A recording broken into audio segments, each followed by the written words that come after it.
আসসালামু আলাইকুম। এখানে মাদির রুম ও গোসলে ব্যস্ত, বাচ্চাগুলো গোসল করতে চাচ্ছে, সবাই করবে। নরের রুম দেখেন, এখানে গোসল শেষ, এরা এদের মন মতন আছে। আর অবশ্যই যাদের আমার মতন যে রুমে গোসল দিতে হয়, গোসল দেওয়ার পরেই যে ভিতরে পানি থাকলে অবশ্যই মুছে দিতে হবে ফোম দিয়া, নাহলে কিন্তু গন্ধ হয়ে যাবে। এরা শুকাচ্ছে, এরা রেডি, এদের পানি দিব আবার বিকালে। এখন তো খাবার পানি কিছুই নাই। আর এখানে মাদিগুলা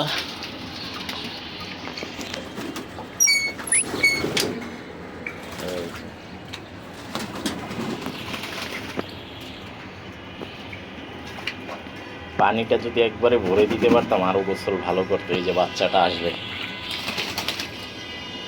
বাচ্চাটা গোসল করতে চাইতেছে।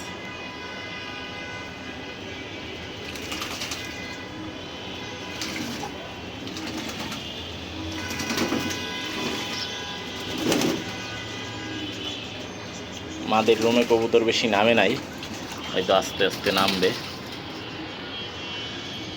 ৬-৭টা আছে এখন উপরে।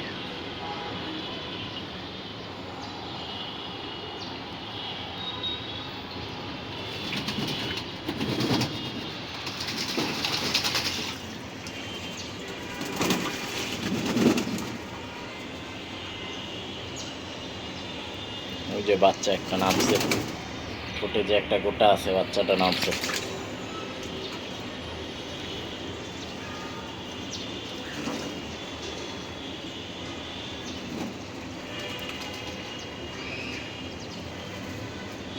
সপ্তাহে একদিন গোসল দেবেনি।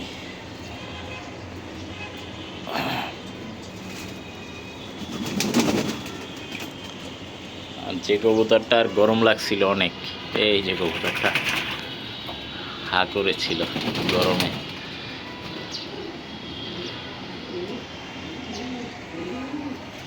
সবাই গোসল করবে, অনেকে নামছে, অনেকে উঠতে আছে।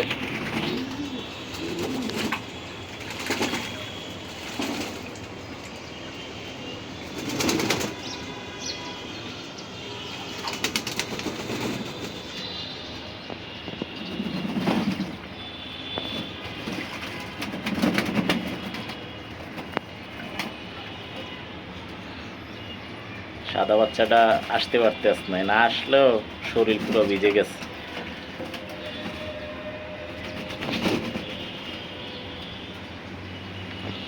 আসলে কবুতর জানে গোসল করতে হবে। দেখেন ওই যে বাচ্চা, এরা কিন্তু বুঝে যে গোসল করতে হবে, অটো নেমে যায়, এদের বৈশিষ্ট্যই এইটা। আর যেগুলো গোসল করবে না, ধরে গোসল করে দিবেন 2-1 বার, দেখবেন তারপর থেকে তারা সবাই আগে নামবে গোসলে।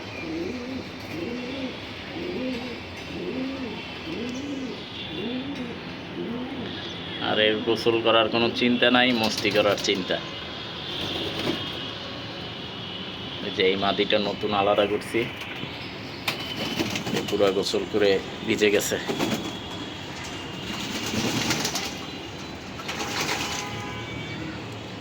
নিচে যারা আছে সবাই করছে, এরা করে নাই, এদের ধরে গোসল করাই দিতে হবে। আর ওয়েট করি যদি লাস্টে করে।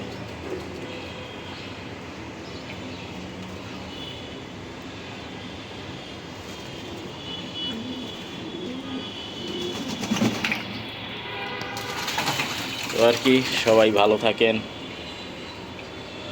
আপনাদের গোসলের ভিডিও দেখাইলাম, আর তো কিছু নাই।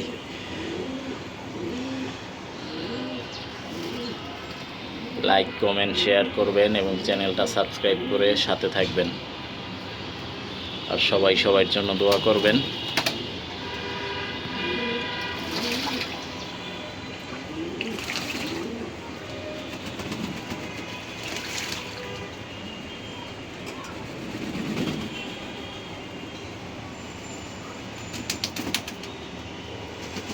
সবাই ভালো থাকেন। আল্লাহ হাফেজ।